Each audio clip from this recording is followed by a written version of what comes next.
pour l'autre outil, donc celui qui est caché derrière recadrage, outil de correction de perspective, c'est vous qui décidez des points que vous mettez sur l'élément que vous voulez redresser.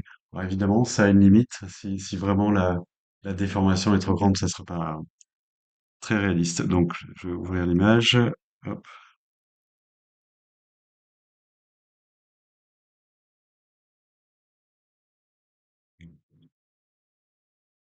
Alors, donc l'idée, c'est de prendre l'outil et de définir des points. Je voudrais juste recadrer cette façade. Il y a une légère mise en perspective ici. Alors, par contre, oui, j'ai pas vu, mais j'ai l'impression que c'est un peu étagé ici. Euh, je vais juste recadrer sur une portion d'immeuble, par exemple. Alors, on sélectionne les points qui sont supposés être alignés.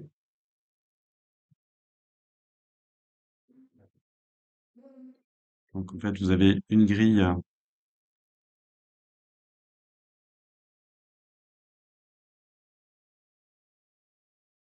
Je vais réajuster. Donc, ça fait à la fois le recadrage et le redressement de la perspective. D'accord. Bon, c'est pas très joli parce que je l'ai fait un peu rapidement.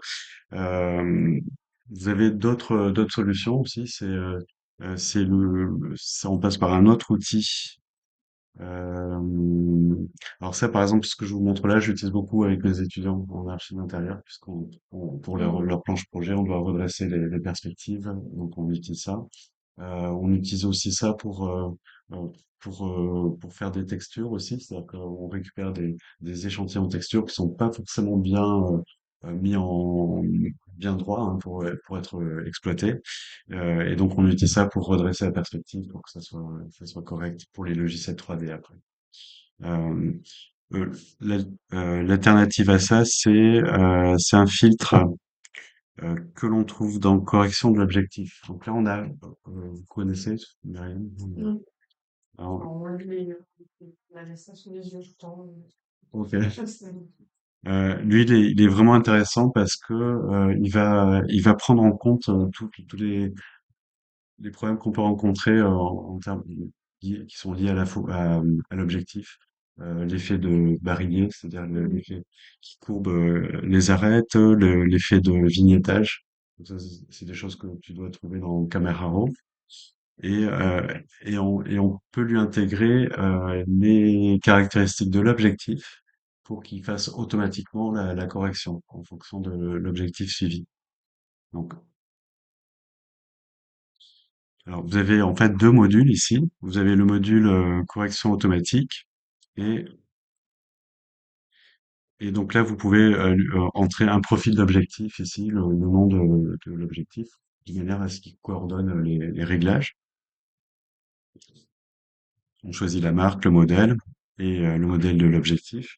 Et là, vous avez un mode manuel qui permet de corriger pour des grandes focales l'effet de barillet ici. Donc ça permet de rétablir les ennemis, faire en sorte qu'ils soient bien droits.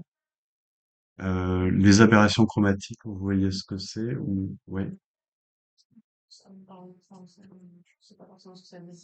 Alors en fait sur certains objectifs, notamment les grands angles, il y a une sorte de diffraction des couleurs qui amène sur les bords des objets des franges colorées en fait, bleu et rose, un truc comme ça, je crois. Voilà. Et ça, c'est fait pour atténuer ce problème-là. Le vignettage, pareil, qui apparaît.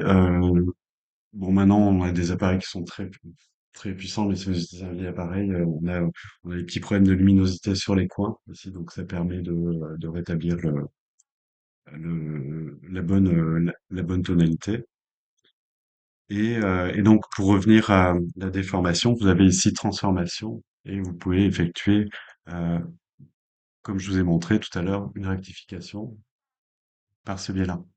Donc c'est quand même beaucoup plus complet. C'est juste ça vous propose pas le module de recadrage, mais là vous avez vraiment tout ce qu'il faut pour ajuster votre perspective, pour mettre tout ça dedans. Euh, donc là je vais faire OK. Donc ça amène forcément un petit recadrage. Donc l'image va déborder sur les côtés. Vous pouvez essayer ça sur une image d'immeuble.